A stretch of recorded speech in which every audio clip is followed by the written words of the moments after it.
Online ठगी के इस खेल की शुरुआत फर्जी सिम कार्ड से होती है। ये लोग अलग अलग राज्यों से सैकड़ों सिम कार्ड इकट्ठा करते हैं जो किसी और के नाम पर रजिस्टर्ड होते हैं।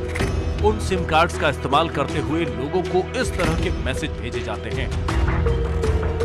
पैसे उगाही के लिए जो अकाउंट नंबर दिया जाता है वो भी किसी और के नाम पर होता है, इसीलिए इन लोगों को पकड़ना मुश्किल हो जाता है। हाँ, तो पकड़ने के लिए कुछ ना कुछ सबूत तो चाहिए। क्या सबूत है?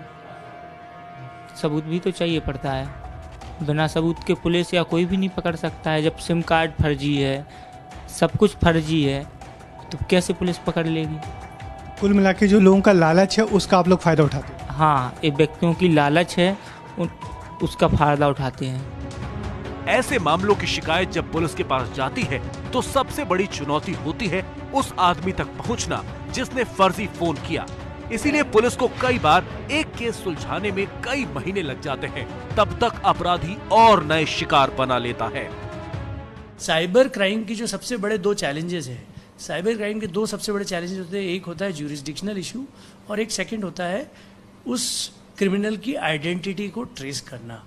ये दो सबसे बड़े इश्यूज है। बिकॉज कई बार वो फर्जी डॉक्यूमेंट्स के सहारे, फर्जी फ़ोन नंबर के सहारे, फर्जी बैंक अकाउंट के सहारे, फर्जी आइडेंटिटीज़ के सहारे, फर्जी कंपनी बनाने के सहारे वो अपने आप को मल्टीपल लेयर्स के पीछे छुपा कर रखता है। साइबर के साथ ये इनहेरेंट दिक्कतें हैं कि आइडेंटिटी ऑफ द अक्यूज जो होती है, आइडेंटिटी ऑफ द क्रिमिनल है, उसको पहचानने में, उसको ट्रेस करने में बहुत ज़्यादा मेहनत लगती है।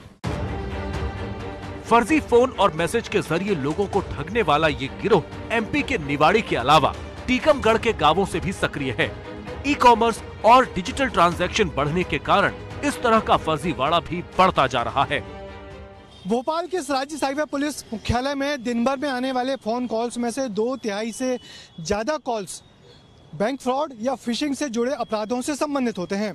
इससे आप अंदाजा लगा सकते हैं कि फिशिंग के मामले किस तेजी से बढ़ रहे हैं।